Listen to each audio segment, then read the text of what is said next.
Hello, I am here with Connor Finley from Pittsburgh, Pennsylvania. Yep. So, well, my first question I want to ask is, what was it like having autism and being diagnosed? I was probably diagnosed at a really young age, and it was a struggle for me. It was very much like, oh my gosh, I have this. But at the same time, it was kind of a blessing because I don't judge a person by who they are in general. So I usually I like that person, I'm going to be friends with them. And if I don't like you, then, you know. But my social aspect of everything was kind of like slow, and I wasn't making a lot of friends because people did not understand me in the way that I was. So, with that, you were adopted, right? Yeah, I was adopted, Russia,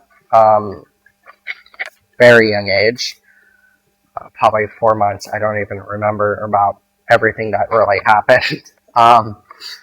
But I was adopted by two gracious parents, and I love them so much. So that's how.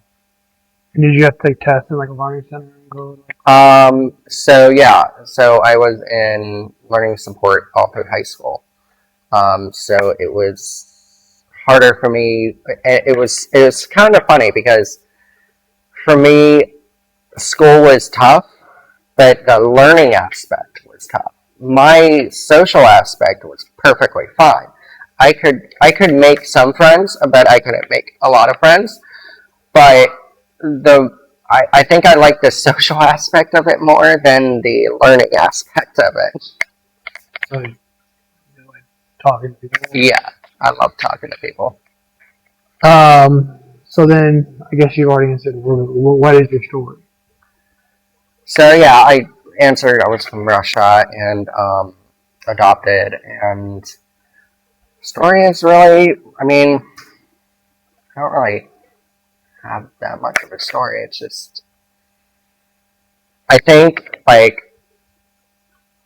my story throughout my life is that, and I'm gonna use the word again because I really think about this, is that just be kind to people, and just whoever you meet, you'll meet really great people. And if you're someone that is struggling with having friends and meeting them, don't worry. You'll find a way to break through to people. You just have to be patient. And sometimes I wasn't really that patient. Sometimes I was angry at myself because I didn't really have a lot of friends. So for me to actually, like, go through that, I think it's a really good life lesson because when you feel that you're kind of left behind in the friendship pool, it kind of gives you perspective later in life when you graduate high school and when you graduate wherever you're from. You can be yourself. You don't have to be this, oh, I'm so popular. And I think that in high school nowadays are kind of dwindling down because people are understanding what other people think. But especially when I was in high school, it was always a competition. It really was. And for me, it really did not work out at all. I'm sure you were bullied. I was bullied. Yes. But is there something in a way that schools could stop the bullying better and make discipline differently where they wouldn't? Yes and no. So there's a lot of policies in school. So, like, I'm not going to name my school, but how I think we as a community have to stop it. It's not, and to be honest with you, and it just starts. It starts with the mental health of people, and it starts with the like how they think. So you have to start with that. I think schools just think, oh, okay, we're just gonna, X, Y, and Z because this person's being mean to this person. We're just gonna send them to the counselor and that's it.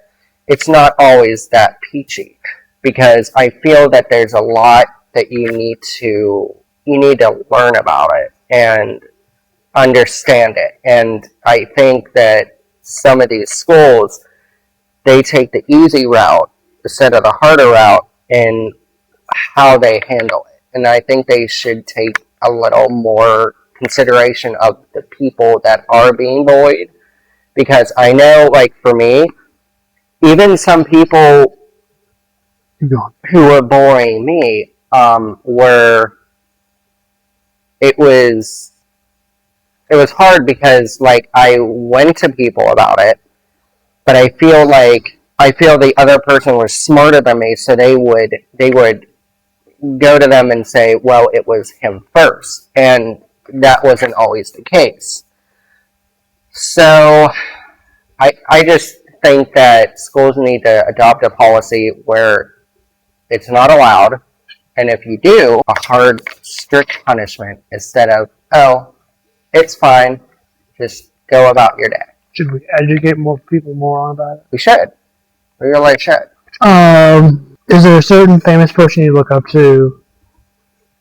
Or Well, there's a lot of people that I look up to. I look up to. Well, I was in a movie with him. It was Seth Rogen. I was in one of his movies. He was a very nice guy. I got to meet him on set of An American Pickle, which was a funny movie. I watched it all through, and I actually saw myself. I was like, "Oh my god, there I am!" It was actually a really cool. It was a cool experience because I got to go into a field where I was on a movie set. Like, there's so many moving parts to everything, and it really worked out a lot. So. And what did the medicines didn't work? What did they make you feel like? Well, I mean, so this is the medicine part of it. I'm not going to go into great detail about it, but the way that you have to think about it is, it actually didn't work in the terms that I was skinny. I did not want to eat.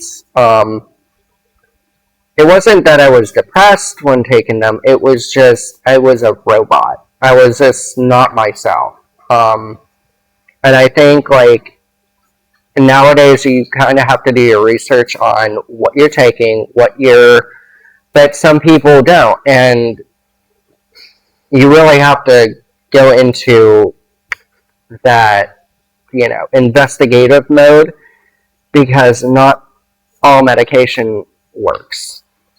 What is your biggest problem with anxiety? Anxiety, yikes, that's a big one. For me anyway. Anxiety to me, it's almost like a fast-moving car. So I could get really anxious at times, and I could I don't do irrational things, but I just can't slow it down to a point where I'm normal again. Like, if I get anxiety, I'm like either here or there. I can't go to the middle. But sometimes I can. If I'm not thinking the worst thing possible, I'm just like, whoop, I'm good. But if I go to that, it takes me a while to, like, go from here to there and then down to there again. So it's hard.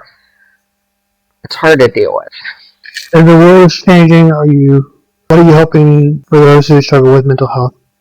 So how the world is changing for me, and this might be the next question, but I think we as human beings take so much from news organizations right now that we don't really think of just, how we feel. So we watch the news every day, and there's always a story about, oh, this person got shot. Oh, this person died. It's just all negative. It's just, I mean, the world is just, it's not horrible because, I mean, we live on Earth. It's a beautiful planet, but the people that are interacting with us every day, it kind of stresses you out because you're like, they don't think the same way as you, but at the same time, they have to understand, like, it's not always perfect. Like, people think sometimes, and I mean, sometimes I'm at work, sometimes I'm just like doing my own thing, and I know how impatient people can be. So it's people have to have more patience, more understanding of people, and that's basically how I feel about that. What do you think it is when, especially people like with mental health disorders, or they tend to struggle more financially? How do we think we should distribute pay, and should everybody be paid the same? If I mean, should they all have the same minimum wage, or? So how I think about this is, this comes down to the government in whole, because honestly, like, and I know we discussed this too, where I feel like some states, like, the minimum wage can be higher than, like, other states. And my issue is, it's kind of sad where you, like, because I work 2 jobs, but, like, one pays higher than the other. And because I get, like, tips in one job, and then I just, get a base pay at the other job. But I feel like I'm getting more when I'm getting the tips. And also, I think some companies don't. I'm a CEO of a company. Okay, I'm making, what, $1 million a year, and then you go lower on the totem pole. You have to think of everybody. It's not just about the big people actually are the employees, are the bottom of the bottom. And you have to understand that. Like, you can't just pay people based on their skills. You should pay people based on their knowledge.